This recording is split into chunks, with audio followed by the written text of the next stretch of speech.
Dramang ito ay rated SPG. Striktong patnubay at gabay ng magulang ang kailangan. Maaaring may masiselang tema, lengguwahe, karahasan, sexual, horror o droga na hindi angkop sa mga bata.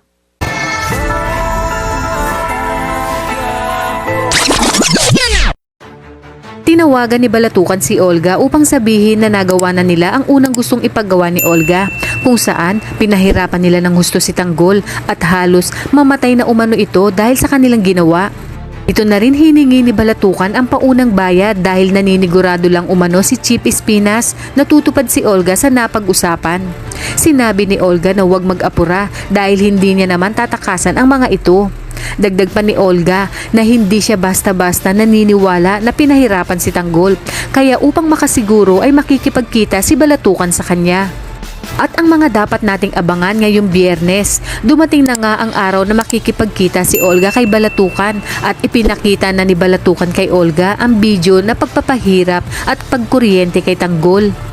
Sa kabila nito ay sinabi ni Olga na parang hindi naman halatang nahihirapan si Tanggol at parang kinikiliti lang umano.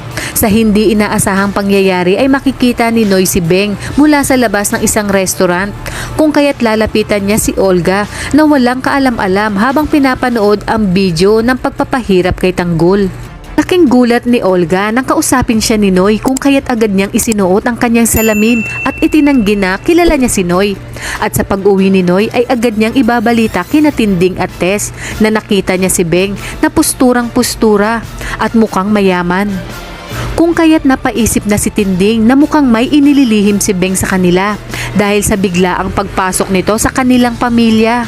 Sa kabilang banda, tuwang-tuwa naman si Mokang dahil muli siyang makakabalik sa pag-aaral matapos sabihin ni Ramon na maaari itong bumalik, at halos maiyak na nga si Mokang dahil sa sobrang galak.